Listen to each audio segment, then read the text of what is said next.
السلام علیکم ورحمۃ اللہ وبرکاتہ۔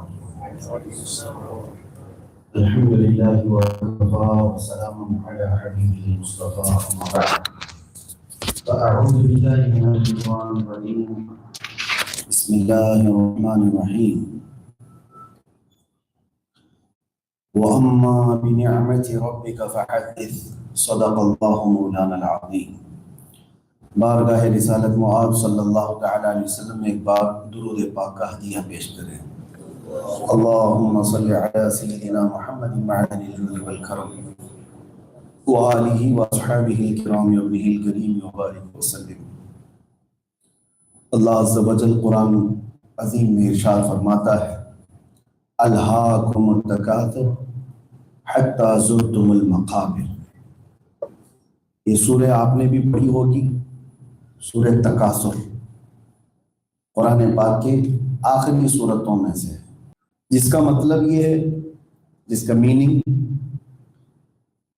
بہت زیادہ چیزوں نے تم کو غافل کر دیا ہے، بے خبر کر دیا ہے۔ تکاثر کہتے ہیں ہر چیز کی زیادتی، کوئی بھی چیز حد سے زیادہ آدمی کے پاس ہو تو آدمی کو غافل کر دیتی ہے، آدمی کو اللہ اور اس کے رسول سے دور کر دیتی ہے۔ الہاکم التکاثر، تکاثر کیا کیا چیزیں ہیں؟ مال کی کثرت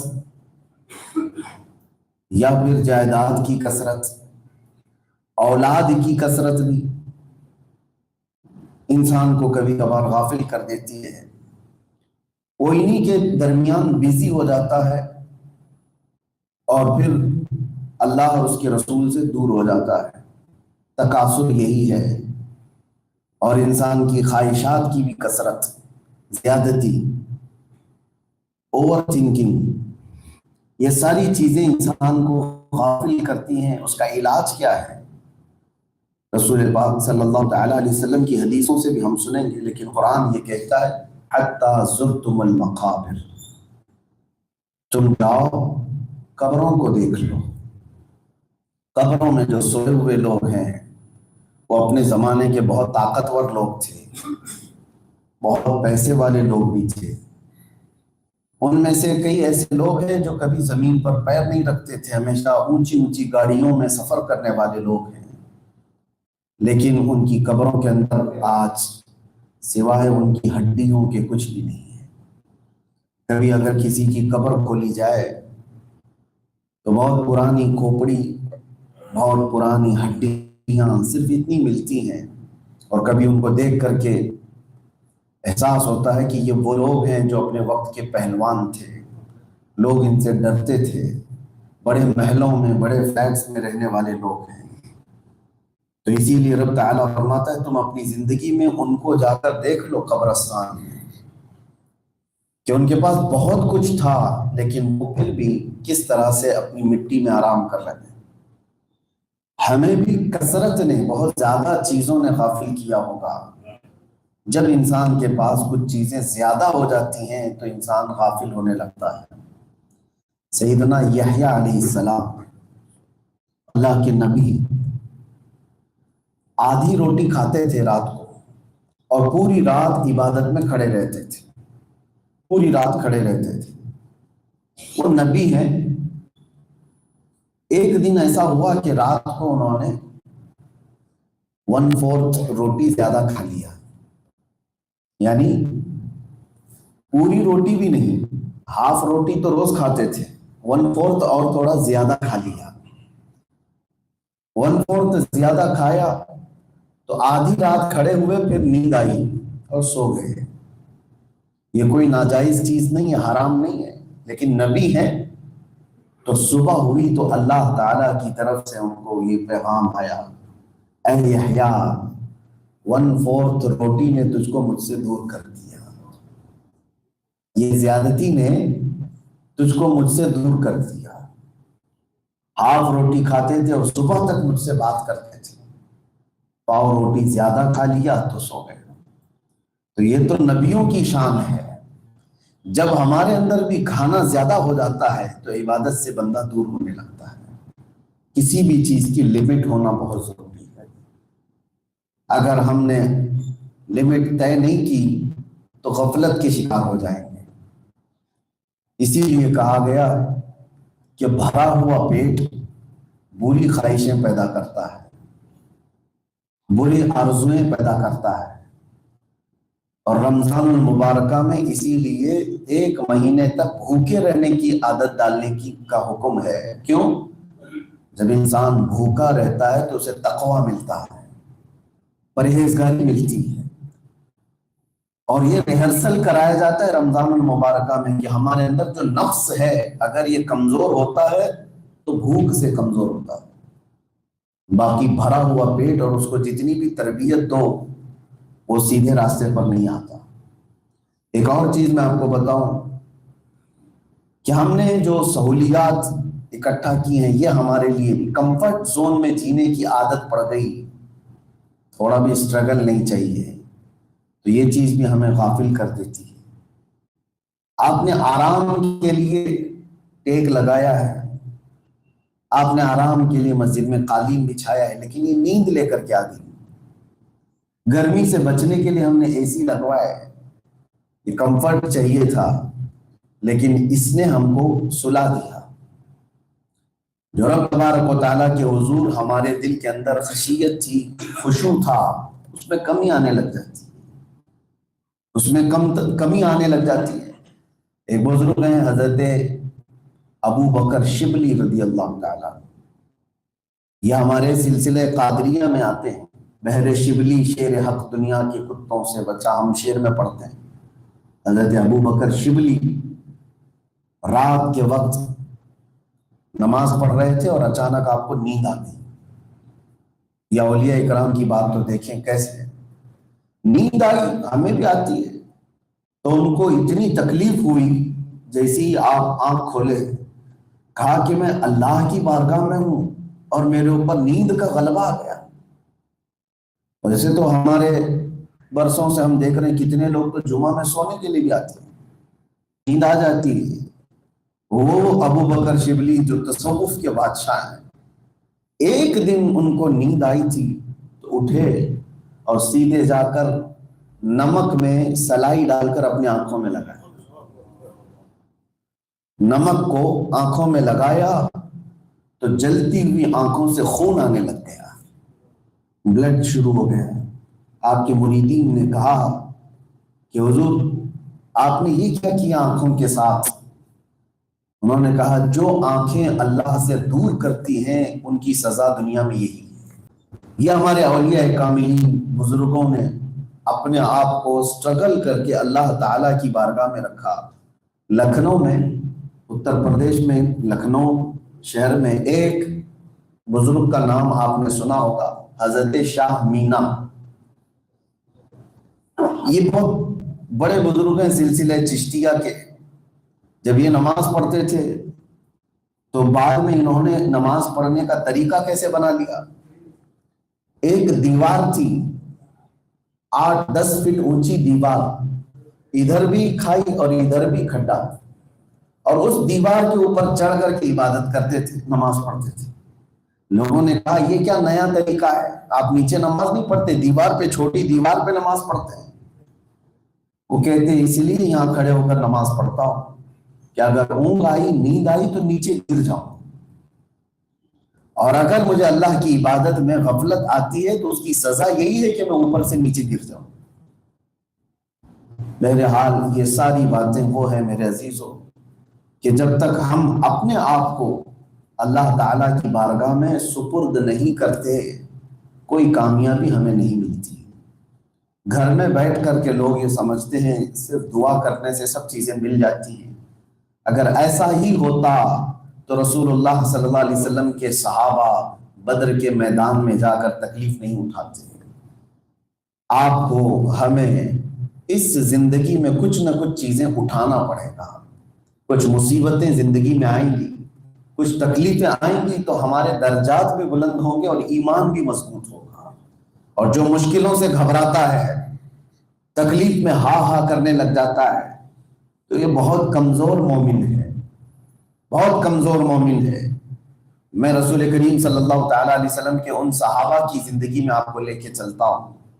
مکہ مکرمہ میں ایسے حالات تھے، مکہ میں جب تک رسول اللہ صلی اللہ تعالیٰ علیہ وسلم تھے 13 سال تک صحابہ کرام کو جس انداز سے کفار اور مشرکین تکلیف دیتے تھے، اللہ اکبر، بلال حبشی رضی اللہ تعالیٰ عنہ کو کس طرح سے ایذائیں دی گئیں، گرم ریت پر ننگی پیٹھ پہ سلایا جاتا تھا، ان کے سینے پر پتھر رکھے جاتے، یہاں تک کہ روایات میں ہے دہکتے ہوئے انگاروں پر بھی ان کو سلایا گیا، ان کے پیٹھ کا گوشت گل گیا تھا، ان کی ریڑھ کی ہڈی دکھتی تھی۔ ایک صحابی حضرت زید بن دثنہ رضی اللہ تعالیٰ عنہ، کافروں نے ان کو پکڑ لیا اور مکہ کے بازار میں لا کر ان کو سولی پر چڑھایا، ایک کھمبے سے باندھا اور اس کے بعد ان کے ناخن کو پکڑ سے پکڑ کر کھینچا تھا۔ حضرت زید بن دثنہ، ان کی ناک کاٹی گئی، ان کے کان کاٹے گئے، ان کے ہونٹ کاٹے گئے، یہاں تک کہ ان کی آنکھوں میں گرم سلائیاں پھیری گئی تھی۔ یہ سب ہونے کے بعد بھی زید بن دثنہ رضی اللہ تعالیٰ عنہ کے ایمان میں کوئی تزلزل نہیں آیا، کوئی ڈگمگاہٹ نہیں آئی۔ اور اس کے بعد حضرت خبیب بن عدی، یہاں تک کہ ایک صحابیہ ہیں سمیہ رضی اللہ تعالیٰ عنہ، سیدہ سمیہ رضی اللہ تعالیٰ عنہ، عمر ان کی کافی تھی، ابو جہل نے ان کو ایک بار گرفتار کیا اور گھوڑے کے پیروں سے ان کو باندھ دیا گیا تھا۔ گھوڑا جب دوڑتا تھا تو حضرت سمیہ رضی اللہ تعالیٰ عنہ کو لے کر کے دوڑتا رہا، ان کی پوری ہڈیاں ادھر سے ادھر ہو گئی تھی، اور جب گھوڑا دوڑتا آیا تو ان کے اسپیشل پارٹ کی طرف، شرمگاہ کی طرف تیر مار کر کے ان کو شہید کر دیا گیا۔ یہ حضرت سیدہ سمیہ رضی اللہ تعالیٰ عنہ کے ساتھ، وہ اسلام کی سب سے پہلی شہیدہ ہیں سیدہ سمیہ۔ یہ سب حالات کے بعد صحابہ کرام رضوان اللہ تعالیٰ علیہم اجمعین حضور پاک صلی اللہ علیہ وسلم کے پاس آئے اور پوچھا کہ یا رسول اللہ صلی اللہ تعالیٰ علیہ وسلم، کیا ہم حق پر نہیں ہیں؟ کیا ہم حق پر نہیں ہیں؟ رسول پاک صلی اللہ علیہ وسلم نے فرمایا کیوں نہیں، ہم حق پر ہیں۔ تو پھر صحابہ پوچھتے ہیں تو اتنی تکلیف کیوں آتی ہے ہم ایمان لانے والوں پر، اسلام میں آنے کے بعد اتنی تکلیفیں کیوں آتی ہیں؟ تب رسول کریم صلی اللہ تعالیٰ علیہ وسلم نے فرمایا اللہ تعالیٰ کا نظام ہے، جس کا جیسا ایمان ہوگا ویسا امتحان ہوگا، جس کا جیسا ایمان ہوگا ویسا امتحان ہوگا۔ آج کے زمانے میں ہمارا امتحان کہاں ہے؟ ہم اس طرح کا امتحان دے بھی نہیں پائے جو کربلا کے میدان میں رسول اللہ کے گھر والوں نے امتحان دیا، جو بدر کے میدان میں صحابہ نے امتحان دیا، جو احد اور خندق کے میدان میں جان ساران رسول صلی اللہ علیہ وسلم نے امتحان دیا۔ ہم میں سے اس کا 5واں حصہ بھی کوئی نہیں دے سکتا۔ آپ کو میں بتاتا ہوں، سنیے توجہ کے ساتھ، ہمیں بخار آئے تو ہم شکایت کرتے ہیں، ہمارا ہاتھ پاؤں درد کرنے لگے تو ہم ویلا مچاتے ہیں، ساری تکلیفیں میرے گھر میں آئی ہیں، بزنس میں کوئی کمی آ گئی تو رونا دھونا اور نہ جانے کتنے لوگوں کو ہم شکایت کرتے ہیں، میرا یہ پرابلم، میرا وہ پرابلم۔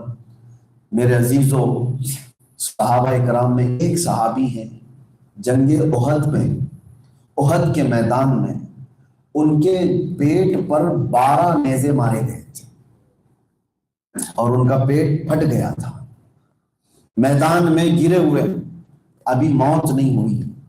حضرت سعد ابن ربیع رضی اللہ تعالیٰ، جنگ ختم ہو چکی، شام کا وقت ہے، رسول کریم صلی اللہ تعالیٰ علیہ وسلم نے اپنے صحابہ سے کہا سعد ابن ربیع زندہ ہے یا انتقال کر گئے؟ حضور نے ان کا نام لے کر پوچھا تو صحابہ نے کہا یا رسول اللہ صلی اللہ علیہ وسلم، لاشوں میں اور زخمی لوگوں میں ہم جا کر دیکھتے ہیں۔ تو 2 صحابی گئے میدان میں ڈھونڈنے کے لیے، لاشیں بہت ساری تھیں، زخمی لوگ بھی پڑے ہوئے تھے، تو سعد ابن ربیع کا نام لے کر پکارنے لگے کافی دور کے بعد آواز آنے لگی، ہاں میں زندہ ہوں۔ سعد ابن ربی کی آواز آئی۔ جو دو صحابہ گئے تھے ڈھونڈنے کے لیے، انہوں نے دیکھا وہ کئی لاشوں کے نیچے دبے ہوئے تھے۔ جب لاشوں کو ہٹایا تو دیکھا ان کا پیٹ پھٹا ہوا ہے، ان کا پیٹ پھٹ گیا ہے، 12 نیزے ان کے جسم پر لگے ہوئے ہیں۔ ابھی موت نہیں ہوئی، ابھی انتقال نہیں ہوا، سانس چل رہی ہے۔ اسی میں جو آئے ہوئے دونوں صحابی ہیں وہ کہتے ہیں، سعد ابن ربی، تجھے رسول اللہ نے نام لے کر پوچھا۔ سعد ابن ربی کہاں ہے؟ وہ وہیں میدان میں گرے ہوئے کہنے لگے، اے میرے دوستوں، رسول اللہ کو میرا سلام کہہ دینا۔ شاید میری زندگی بہت تھوڑی سی باقی رہ گئی ہے، شاید میری زندگی بہت تھوڑی سی باقی ہے، میں رسول اللہ صلی اللہ علیہ وسلم تک نہیں پہنچ پاؤں گا، میرا سلام کہہ دینا۔ اور اس کے بعد جو دوسرا جملہ ہے، ان کا دوسرا سینٹنس ہے، وہ سنیے جو میرے ٹاپک سے ریلیٹڈ ہے۔ انہوں نے یہ کہا، اے میرے دوستو، ایک بات یاد رکھنا، جب تک تم زندہ ہو، تمہاری زندگی میں اگر رسول اللہ صلی اللہ علیہ وسلم کو کسی نے تکلیف دے دیا تو یاد رکھنا قیامت کے دن تمہارا عذر قبول نہیں کیا جائے گا۔ قیامت کے دن پھر تم کوئی بہانہ نہیں کر سکو گے۔ جس کے جسم میں 12 نیزے لگے ہو، پیٹ پھٹ گیا ہو، وہ یہ نہیں کہہ رہا ہے ہائے ہائے میں مر گیا، میرا کیا ہو گیا۔ وہ اس وقت بھی یہ کہتے ہیں، حضور سے جا کر کہہ دینا، میں نے ان کی حفاظت کا حق ادا نہیں کیا، میں نے ان کی حفاظت کا حق ادا نہیں کیا۔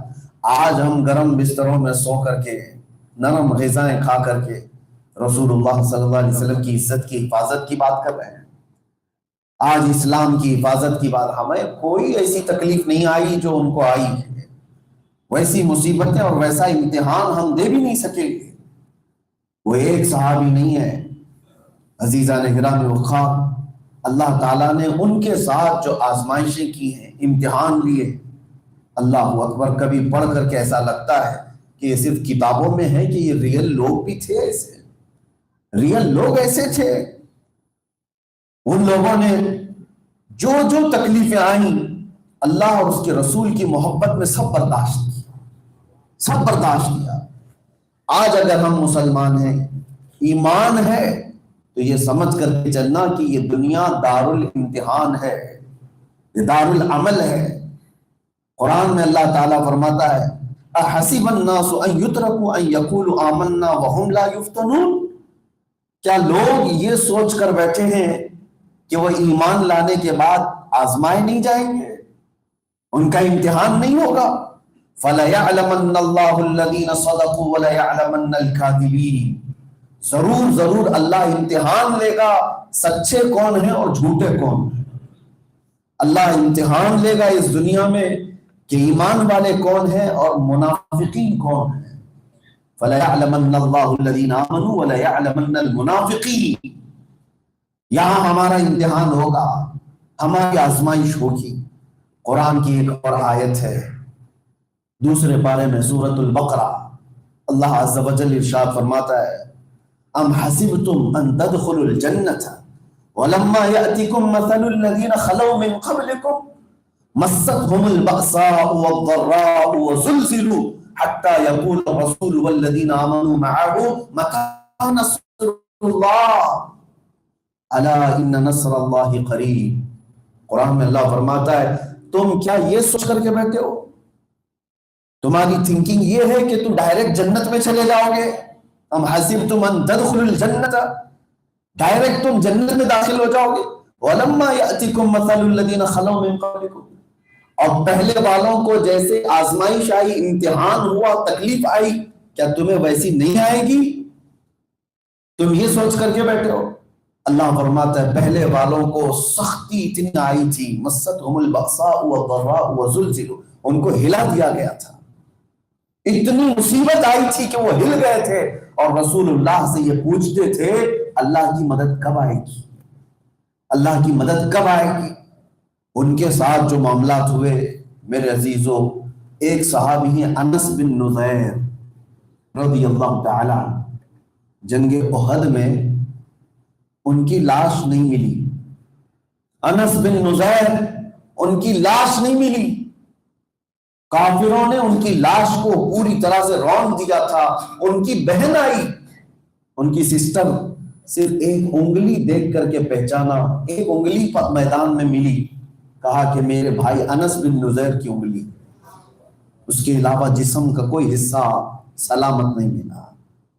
یہ وہ انس بن نذیر ہے جس کو پورے جسم کے ساتھ رون دیا تھا کافروں نے، صرف ایک انگلی بچی تھی، ایک انگلی. اور اسی جنگ احد کے اندر حنظلہ رضی اللہ تعالی، یہ جوان دولہا ہے جس کی شادی آج ہی ہوئی ہے، مدینے میں پہلی رات کا دولہا ہے. رات کے وقت اپنی بیوی اپنی دلہن کے ساتھ سو رہا ہو اور باہر آواز آئی کہ رسول اللہ صلی اللہ علیہ وسلم احد کے میدان میں جا رہے ہیں. بیوی سے کہا الوداع، مجھے اجازت دو، میں جنگ میں جا رہا ہوں، رسول اللہ کے ساتھ جا رہا ہوں. اور بیوی ایسی نہیں تھی کہ یہ کہے کہ ارے آج تو شادی کی اور مجھے چھوڑ کے جا رہے ہو، کس کے بھروسے جا رہے ہو، جانا ہی تھا تو شادی کیوں کیا. نہیں، ان کی دلہن کہتی ہے میرے سرتاج اللہ حافظ، جاؤ، اگر صحیح سلامت واپس آؤ گے تو میں فخر سے غازی کی بیوی کہلاؤں گی، اور اگر نہیں آ پائے تو کوئی ٹینشن کی بات نہیں، تب بھی میں فخر سے کہوں گی شہید کی بیوہ. شہید کی بیوہ. وہ عورتیں تھیں مدینے کی. کون سی عورت آج کے زمانے میں قربانی دینا چاہتی ہو؟ کوئی عورت ہے؟ میں عورتوں کی قربانیاں بھی بتاتا ہوں. حنظلہ چلے گئے میدان میں، دوپہر کے وقت وہ شہید ہو گئے، ایک رات کا دولہا قتل ہو گیا. یہاں تک کہ رسول اللہ صلی اللہ تعالی علیہ وسلم جب لاشوں کو جمع کر رہے تھے، صحابہ نے کہا یا رسول اللہ صلی اللہ علیہ وسلم، ہم نے حنظلہ کو قتل ہوتے ہوئے تو دیکھا، شہید ہوتے ہوئے دیکھا، لیکن لاش کہیں نہیں ہے میدان میں. حضور نے فرمایا حنظلہ کی لاش کو فرشتے اٹھا کر لے گئے اور غسل دے رہے ہیں، اور غسل دے کر کے لایا گیا. صحابہ نے پوچھا یا رسول اللہ صلی اللہ علیہ وسلم، آپ نے تو فرمایا جو شہید ہو جاتا ہے اس کو غسل نہیں دیا جاتا. مسئلہ آپ کو بھی معلوم ہوگا، شہید کو غسل نہیں دیا جاتا، اس کو ڈائریکٹ دفن کیا جاتا انہی کپڑوں میں، اس کی یہ عزت ہے. دوسروں کو یہ غسل دیا جائے گا، کفن پہنایا جائے گا، لیکن شہید کو نہیں. حضور سے صحابہ نے پوچھا یا رسول اللہ پھر ان کو غسل کیوں دیا صاحب فرشتوں نے؟ حضور فرماتے ہیں اس کی بیوی سے جا کر پوچھو، پتا چلے گا یہ اپنی بیوی سے رات کے وقت جو وقت گزارا تھا اس پر غسل واجب ہو گیا تھا. جو شوہر اور بیوی کے درمیان جنابت کے بعد غسل واجب ہوتا ہے، حنظلہ پر رات میں غسل واجب ہو گیا تھا، لیکن یہ دیر نہ ہو جائے حضور سے پیچھے ہونے میں، اس لیے بغیر غسل کیے آ گیا تھا. ان کے اندر یہ جذبہ تھا کہ نہانے میں مجھے ٹائم نہ ویسٹ ہو جائے، حضور کی جماعت سے میں پیچھے نہ ہو جاؤں. اور صحابہ کو حضور فرماتے ہیں حنظلہ کو جو غسل دیا گیا وہ شہادت کا غسل نہیں ہے، وہ جنابت کا غسل ہے. عزیزان گرام وقار، ان کی بیوی زندگی بھر کبھی کسی سے شکایت نہیں کرتی تھی، کبھی نہیں. یہ وہ رسول اللہ صلی اللہ تعالی علیہ وسلم کے جانثار صحابہ ہیں جنہوں نے اسلام میں اپنی پوری زندگیاں لگائیں. ایک مدینے کی خاتون ہے، ایک عورت ہے، مدینے کی عورت، یہی احد کے میدان میں. یہ بہت ساری تاریخ ہے، احد کے میدان میں بہت ساری تاریخ ہے، ایک سے ایک قربانیاں ہیں جنگ احد کے اندر. مدینے کی ایک عورت دوڑتی ہوئی آئی حضور پاک صلی اللہ تعالی علیہ وسلم کے پاس، کہا یا رسول اللہ سنا ہے میرا جوان بیٹا شہید ہو گیا، اگر آپ اجازت دیں تو میں اپنے بیٹے کی میت کو دیکھوں، میں اپنے بیٹے کی لاش کو دیکھوں. رسول اللہ صلی اللہ علیہ وسلم نے فرمایا خاتون تیرا بیٹا ہے تو دیکھ سکتی ہے، جا. وہ میدان میں ڈھونڈنے لگی تو جوان بیٹا شہید ہوا ہے، میدان میں پڑا ہے. ہمارے ہاں اگر کوئی کسی کا ایکسیڈنٹ بھی ہو جائے تو گھر میں ماتم شروع ہو جائے گا، کیا سے کیا ہو جائے گا. وہ خاتون آتی ہے اپنے بیٹے کو دیکھ کر، بہت تیز چیخنا چلانا نہیں کرتی، جبہ اٹھا دیا بیٹے کا اور اس کے بعد جسم کو پلٹ دیا. الٹا کر کے پیٹھ کے پیچھے ہاتھ پھیرنے لگی. ماں ہے، اپنے بیٹے کے جسم پر ہاتھ پھیرتی ہے اور اس کے بعد اللہ کی بارگاہ میں شکر بجا لاتی ہے. کہتی ہے اللہ تیرا کرم ہے، میرے بیٹے کو تو نے قبول کیا، تیرے نبی کی حفاظت میں میرا بیٹا گیا. کسی صحابی نے اس خاتون سے پوچھا اماں جان یا آپ اپنے بیٹے کو کیا کر رہی ہو؟ انتقال ہو چکا، شہید ہے، ان کا جبہ اٹھا رہی ہو، پیٹھ پہ ہاتھ پھیر رہی ہو. سنو میرے عزیز، وہ مدینے کی خاتون کہتی ہیں بات یہ ہے کہ جب یہ میرا بیٹا گھر سے جا رہا تھا میں نے اس کو ایک نصیحت کی تھی، کہا تھا کہ بیٹا جتنا بھی سخت وقت آ جائے، کوئی بھی ایسی سچویشن آ جائے، رسول اللہ صلی اللہ علیہ وسلم کو چھوڑ کر بھاگنا مت. چاہے جیسی بھی ڈینجر سچویشن آ جائے، حضور پاک صلی اللہ علیہ وسلم کو چھوڑ کے بھاگنا مت. اور اگر تو بھاگتے ہوئے پیچھے سے مارا گیا تو یاد رکھنا میں اپنا دودھ معاف نہیں کروں گی. ماں اپنے بیٹے کو کہہ کر کے بھیجی ہے جنگ میں. یہ نہیں ہے کہ چوری سے آ گیا تھا بیٹا، ماں نے بھیجا تھا. اور یہ ماں کہتی ہے آج مجھے پتا چلا کہ جنگ احد میں بہت ڈینجر سچویشن ہو گئی، رسول اللہ صلی اللہ علیہ وسلم کے دانت شہید ہو گئے، مسلمانوں کے اوپر تکلیف زیادہ آ گئی، تو مجھے ڈر لگا کہ کہیں میرا بیٹا میدان چھوڑ کے بھاگا تو نہیں، رسول اللہ صلی اللہ علیہ وسلم کو اکیلا چھوڑ کر چلا تو نہیں گیا. مجھے یہ ٹینشن تھا اور میں بھاگی بھاگی آئی مدینے سے اور پتا چلا کہ نہیں میرا بیٹا شہید ہوا ہے، بھاگا نہیں ہے. پھر بھی میرے دل میں یہ تھا کہ کہیں بھاگتے ہوئے تو نہیں مارا گیا، شہید تو ہو گیا ہے لیکن بھاگتے ہوئے پیٹ پھیر کر بھاگ رہا تھا تب کسی نے مارا تو نہیں. اسی لیے میں میدان میں آ کر اس کا جبہ اٹھا کر پیٹھ پر دیکھ رہی تھی کوئی زخم کے نشان ہے کہ کسی نے پیچھے سے تیر مارا ہے. اور اس کے بعد میں اللہ کا شکر ادا کر رہی ہوں کہ میرے بیٹے کے پیٹھ پر ایک بھی زخم نہیں، جتنے بھی زخم کھایا ہے سینے پر زخم کھایا. وہ ماں کیسی جو اپنے بیٹے کی شہادت کو بھی یہ طریقے سے دیکھ رہی ہے کہ لڑتے ہوئے مرا ہے یا بھاگتے ہوئے مرا ہے. مدینے والے لوگ تھے، رسول کریم صلی اللہ تعالی علیہ وسلم کے تربیت یافتہ تھے. ایک عورت اور ہے مدینے کی، توجہ چاہتا ہوں، ہمارے گھر میں دور دراز تک بھی ہم ڈھونڈ کر نہیں لا سکتے. حضور پاک صلی اللہ تعالی علیہ وسلم جنگ میں جا رہے تو ایک عورت آئی مدینے کی، اس کے ہاتھ میں صرف 1.5 سال کا بچہ ہے. کہا یا رسول اللہ صلی اللہ علیہ وسلم اس کو بھی اپنے ساتھ لے لیجیے. کہا 1.5 سال کے بچے کو کوئی جنگ میں بھیجے گا؟ 1.5 سال سے 2 سال کا بچہ ابھی چلنے کے قابل بھی ہوا ہو. حضور پاک صلی اللہ علیہ وسلم نے پوچھا اس کا کیا کیا جائے، اس کو کیوں لے کر کے آئی؟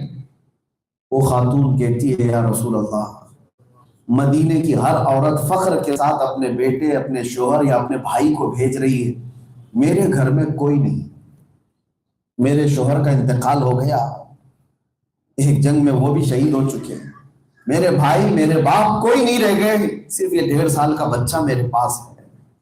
میں نے سوچا کہ اس کو ہی لے کر کے آؤں حضور کی بارگاہ میں. کہا اس کا کیا کیا جائے؟ اللہ اکبر، جب بھی میں یہ یاد کرتا ہوں تو رونگٹے کھڑے ہو جاتے ہیں. مدینے کی عورتوں کا ایمان کیا تھا. وہ کہتی ہے یا رسول اللہ مجھے پتا ہے میرا بیٹا لڑ نہیں سکتا، چل نہیں سکتا، لیکن اتنا تو ہو سکتا ہے اپنے صحابہ کے ہاتھ میں میرے بچے کو دے دیں، جب دشمنوں کی طرف سے تیر آئے تو بچانے کے لیے میرا بچہ ڈھال تو بن سکتا ہے. اس کو اٹھا لے صحابہ، کفار و مشرکین کی طرف سے تیر آئے تو میرے بچے کو ڈھال تو بنا سکتے ہیں. اللہ اکبر، اس کے بچے کو لیا نہیں گیا، لیکن میرے آقا صلی اللہ تعالی علیہ وسلم کی محبت کے آنسو نکل آئے.